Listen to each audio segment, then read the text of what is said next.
تو ما رو گول زدی. بایشی رفتم وام ازدواج بگیرم 150 تومن بود. خب گاوداری 400 تومن وام بده.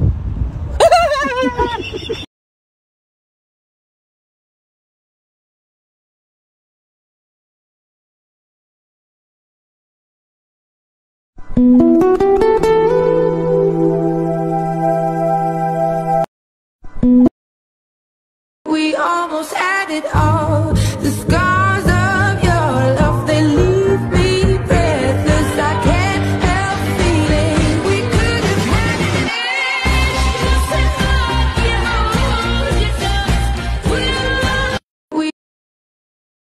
کس مادر فرار نکن کس مادر فرار نکن کریم دم کس مادر فرار نکن کریم دم کس مادر فرار نکن کریم دم کس مادر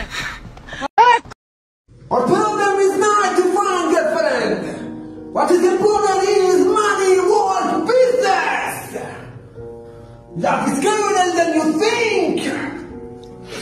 Remember this word from Outreach. At some point in this world you will respect it. Keep your pocket full.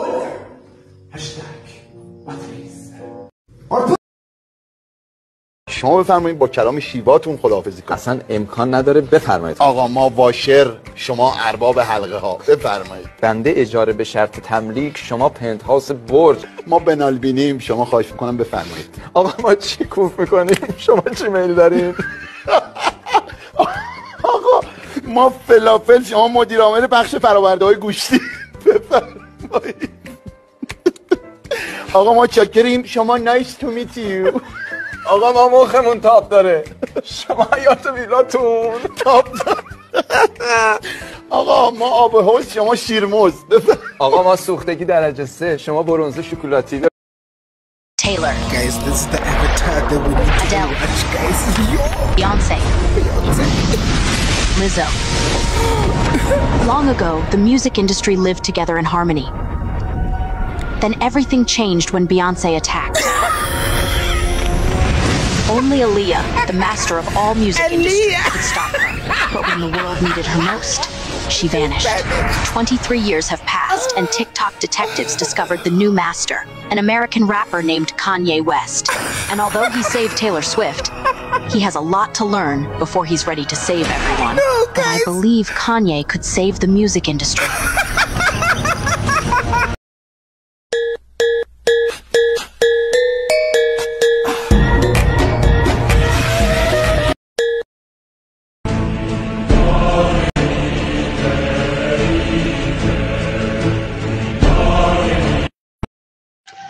داشتم برمتون ادامه ایمانتان آیا این سلام جاستیم قیمت آمودیا بگیر خودتون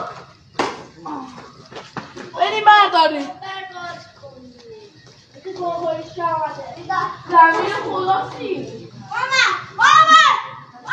اینم علی کس مغزه است. هری کس میخوره، اینم علی کس مغزه. اشکال نداره، چیزی نمیگه. بس. You can't say I gave up without saying I gay. So don't give up.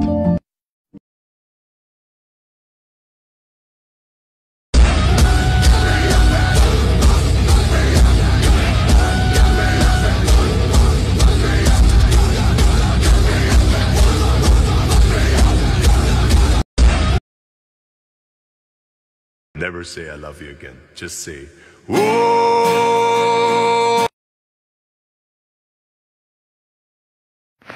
I love you. Whoa.